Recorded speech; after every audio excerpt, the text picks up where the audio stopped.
Саламатсыздарбы? Биздин бүгүнкү кура турган аңгемебиз бул киноду көп кино менен телевидение кенен таралган.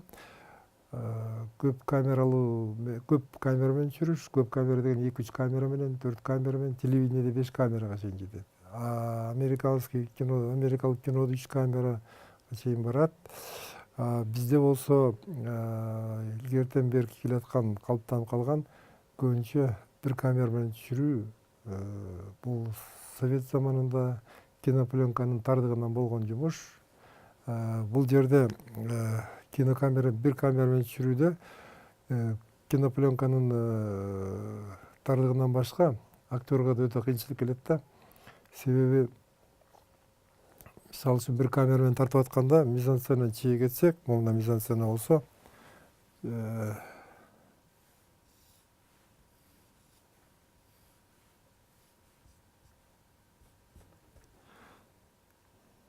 жана мен айтып кетпедимби, эки актерду алалы деп туруп, эки актерду алсак, экөөнүн сүйлөшүп атканын тартсак, биздин бул кадрды мындай кылып алабыз. Бул камера менен тартсак, бир камера менен. Мисалы үчүн биринчи бул камераны мына актерду тартып алыш керек, экөө сүйлөшүп аткандачы. Бул өзүнүн репликасын айтып бүткөндөн кийин кайрадан биз камераны бул жака алмаштырыш керек болот да. Бул жерде экинчи актерду тартыш керек болот. Ошондо бул точкадан экинчи точкага келебиз. Анан кийин үчүнчү дагы бир точкабыз, мисалы үчүн орто план менен тартсак болот да. Көрдүңүзбү, бул жерде бир эле репликаны сүйлөп атканда биз камераны 3 точкага алмаштырыш керек болот да. Алмаштырган убакта, мисалы үчүн биз бул точканы тартып алып, экинчи точкадан кайра келип туруп карама каршысына адам тартсак, үчүнчүсүндө кайра тиги мурдагы ойноп аткан актер келгенде, бул адам биринчи биздин кадрда кандай эмоцияны берип атса, кийинки кадрда, кийин кайталанган кадрда ошол улантып кете алыш керек да. Бул эми бул жалаң эле орун алмаштыруу эмес бул жердечи. Бул жерде бүт толугу менен алмаштырылат. Бул жерде мисалы үчүн оператордун жарык берүүсү алмашат.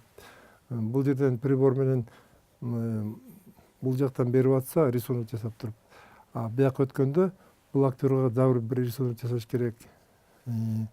Бул жерге келгенде кайра баягы өзүнүн тартып аткан эмесине, жарыгына баарын алып келиш керек да. Ошондуктан ар бир мынагу камеранын жылышы бул ошол ойноп аткан жанагы мизансцена деп коет, ошол кадрда болуп аткан окуяны ойноп атканда актер мынабу кайсы калыптагы, кайсы эмоцияда ойноп атса, кийин орун алмаштырганда дагы ошону кайталаш керек да. Мисалы үчүн эгерде ушул сценада мынагу актер оң колуна газетаны кармап отурса, бир канча убакыттан кийин бул камераны башка жакка коюп кайра келгенде байкабастан сол колуна кармап калса, кийин биз монтаж кылганда бул мынау кадр экинчи кадр менен чапташтырганда бири-бирине келбей калат да. Монтаждуу болбой калат. Ошондуктан бул бир камера менен тартуунун кыйынчылыгы эмнеден турат? Бул жерде актер өзүнүн ошол камераны алмаштырганда убакыт кетет да, жарыкты жылдырат, баарын жылдырат, мебелде кичине жылышы мүмкүн. Себеби оператор тартып атканда жана композиция кадр деп коет, ошо келтириш керек да. Анан ошондо өзгөрүүлөр болгондо кандайдыр убакыт үзүлөт да. Мисалы үчүн актерду ойноп атканда бир жакшы эмоцияга келгенде токтотуп туруп, анан кайра камераны жылдырганда ошол эмоциясын кайра кайталаш керек да. Ошонусу менен бул киноактердун биз эмне үчүн бөлөбүз? Театралдык актер менен киноактер деп атпайбызбы? Айырмасы ошондо киноактер камераны которгондон кийин да кайталап бере алат. Ошол эмоция келип алат. Ошол эмоциядан өзүн арулантып кете алат да. Ошонусу менен кыйынчылыктар туулат. Бирок кыйынчылыктар туулган менен бизде канча Союз убагында эмне деген гана фильмдер жасалды. Баардык жерде актерлор эмоциясын да сактайт, ошол өзүнүн темпин да сактайт, баары тең ойноп, бир камера менен дүйнөлүк шедеврлер жарата алды да. Америкада болсо, Голливудда болсо, ушул эле кадр тартканда биз жанагы көп камералуу деп атпайбыз. Мисалы үчүн бир жерден бул эки адам отурса, мына биз бир камера менен тартып атпайбыз бул жерден, американецтер болсо, муну дагы экинчи камера коюп туруп бу кишини тартат. бул кишини биз муну тартып атабызбы? Экинчи камера берде турат дагы, эки камера иштеп атат. Бир убакта эле экөөнүн сүйлөшүп атканын эки жактан тең тартып жазып алат да. И ошондой эле дагы алар эки эмес 3 камера колдонгон. Мисалы Гриффиттен баштап кийинки убактагы режиссерлордун чейин 3 камера менен колдонуп тартышкан да. Вот бул жеңилирээк да. Себеби биз мисалы үчүн муну камера менен бул жактан бул жакка көчүп, бул жактан бул жакка көчкөнчө канча убакыт алат. И ошол жанагы производительность деп коет. Ошонун өндүрүштө дагы убакыт алат. И ошончолук тартып аткан, ошо иштеп аткан адамдардын убакыты алат. Жарыкты тияктан бияктан которула берет да. Бул жерде болсо бир эле жарык коюлат дагы экөөнү тең тартыла берет да. Анан бул жерде биринчиден 3 камера менен тартылганда ал тезирээк тартылат. И производительность деп коет, жана өндүрүш жагынан тез болот. И тартып аткан чыгармачы адамдарга жеңил болот. Себеби 3 камера менен 3 монтаждуу кадр тартылып алат сразу. Биз болсо бир камера менен ошону 3 монтаждуу кадр менен тартмакпыз. Бирөөнү мисалы үчүн орто план алсак, анан бул жерден тартканда мунду толук план алсак, бул кишиничи толугураак кылып алсак, и бул жерден уже жалпы план алсак, 3 жолу которуп, 3 жолу 3 кадр менен тартылмакта камераны токтотуп, басып, ошо кадрды тартып алыш керек да. А бул жерде бир эле убакытта 3 камера менен 3 план алынат да. Анан бир чети бул жерде эмнеси менен бул пайдалуу да. Бул жерде биз бир кадр менен, то есть бир убакыт менен 3 кадр тартып алат дагы. Бирок экономикалык жагына келгенде кинопленканын сарпталышы көбүрөөк болуп калат да.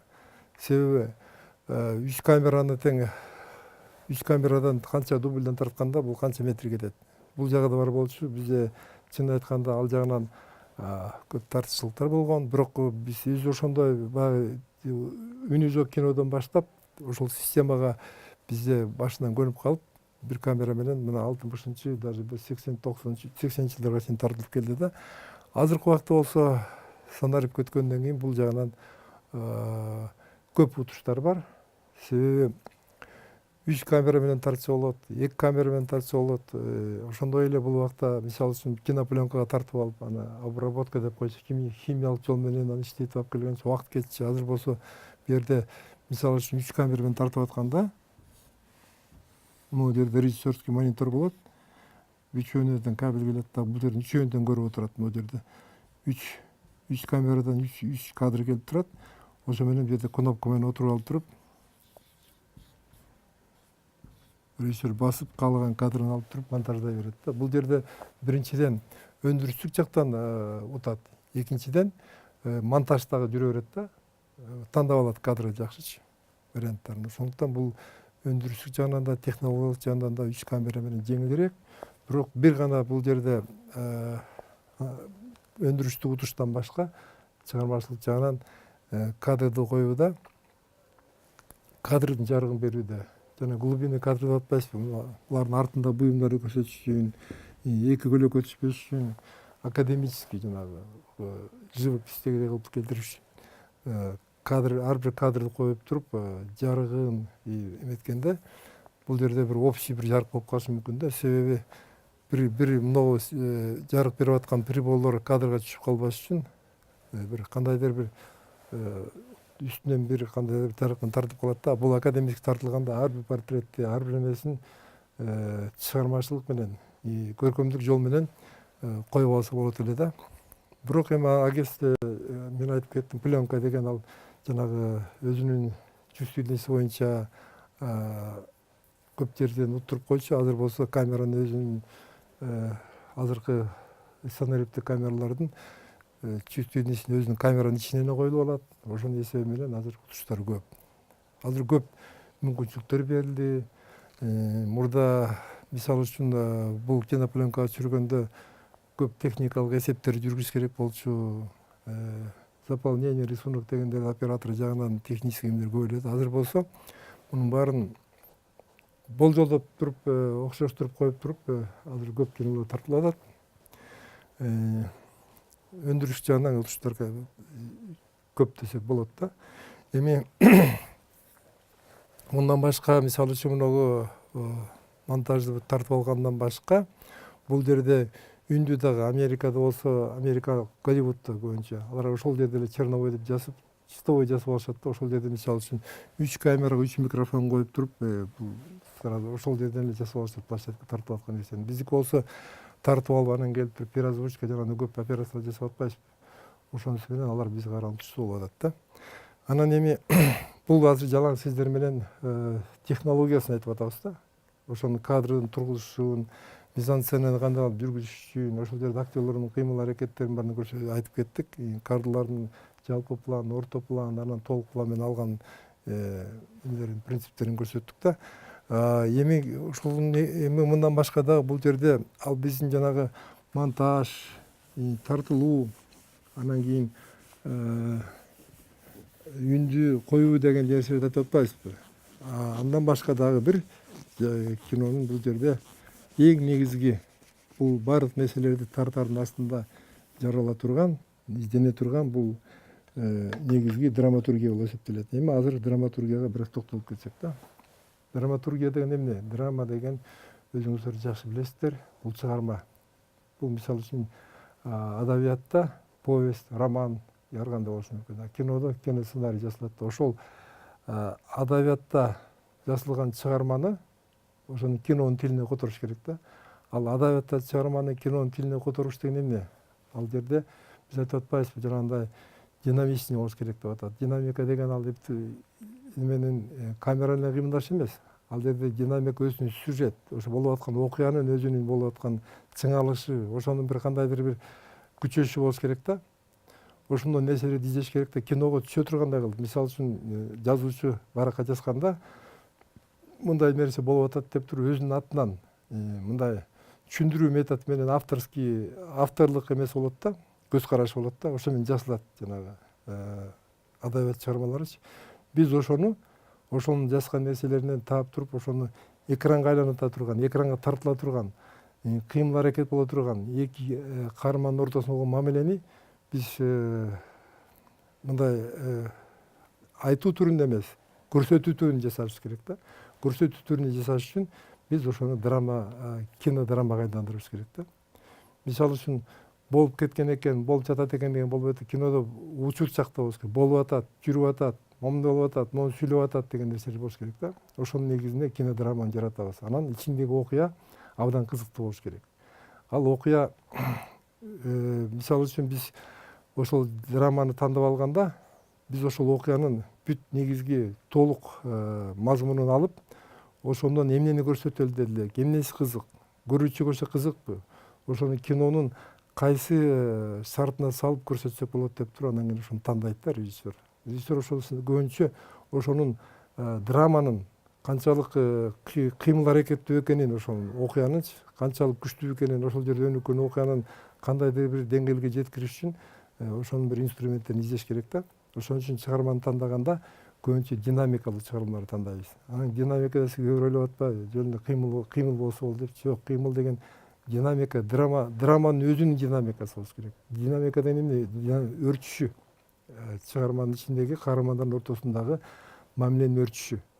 Ал үчүн бизде драманын негизин бир стандарттык бир эмеси бар, схемасы бар, ошону сиздерге чийип кетейин да. Ал негизи чыгарманы алгандан кийин биринчи окуянын башталышы болуш керек, экспозиция деп коет да. Азыр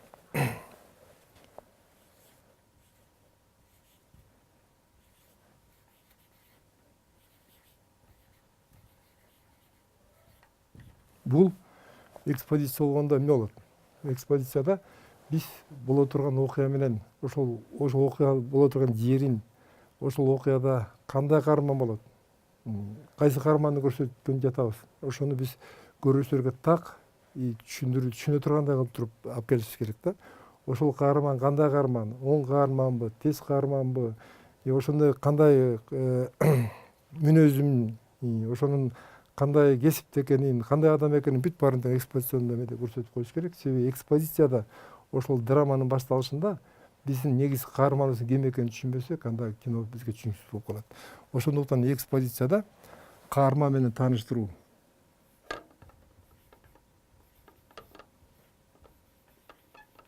каарман же каармандар менен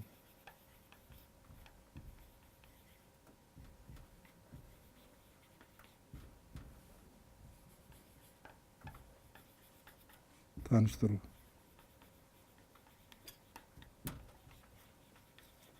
Тааныштыруу болот да. Экспозицияда дагы кайталап кетейин. Каарманды, ошонун тегерегинде адамдар ошо менен карама каршылыкка же болбосо ошо менен ошол окуяда ушул ортосу ушул адамдар ортосунда мамиле болуш керек да. Ошон үчүн биз негизги каармандарын биринчи башкы каарманды,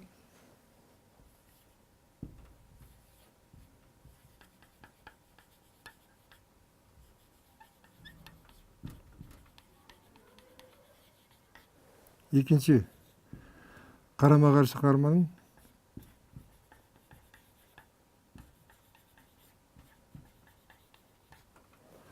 үчүнчү тегерегиндеги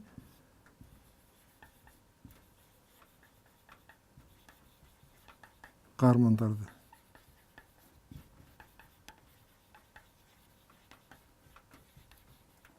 Каармандарды тааныштырып кетиш керек да.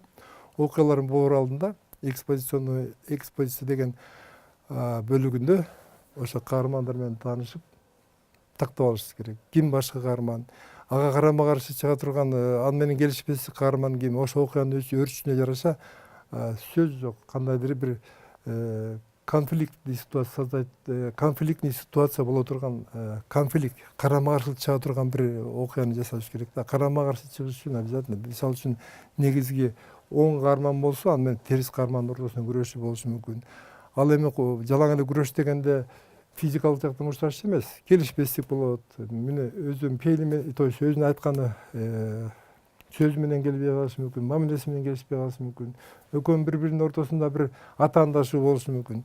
Ошондуктан башка каарман менен карама каршы каарман жаратабыз. Андан тегерегинде башка каармандын тегерегиндеги жолдоштору же кандайдыр бир жакын адамдар болушу мүмкүн. Карама каршы каармандын дагы тегерегинде жандоочулар, жанында жолдош жоролор болот да. Анан драманы абдан күчтүү болуш үчүн башкы каарман да күчтүү болуш керек. Карама каршылык көрсөткөн каарман да күчтүү болуш керек да негизи. Ошондо гана бизде экөөнүн ортосунда кандайдыр бир келишпестик болобу же болбосо бир кандайдыр бир өздөрүнүн бир максаты үчүн күрөшүшөбү, жана өткөн мен лекциялар сыргатып кетпедимби, жандылар келирчи, вестерн деп атабыз, боевик деп атабыз. Ошол жерде бул абдан чоң ролду өнөйт да. Анан экспозициядан кийинки биздин бөлүгүбүз бул завязка деп коет.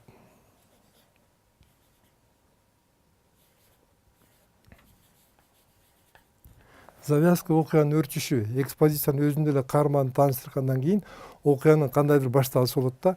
А завязка келгенде өрчүшү окуянын.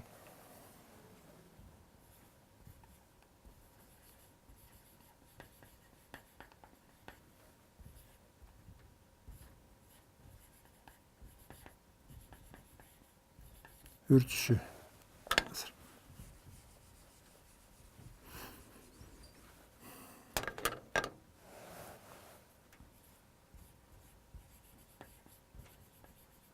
Өрчүшү.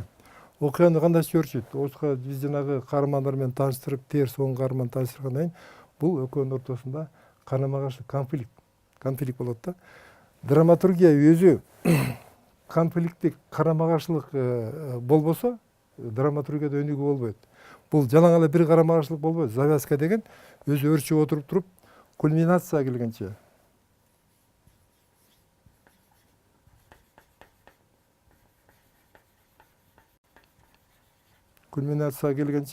бир канча карама каршылыктар болот ортосундачы. Карама каршылыктар өрчүп, күчөп отуруп туруп, анан бул кульминация деген ошол карама каршылыктын эң жеткен чокусу болот да. Ошол жерде экөөнүн таймашуусунун эң жеткен, эң күчтүү моменти болот. Ошол кульминация деп аталат.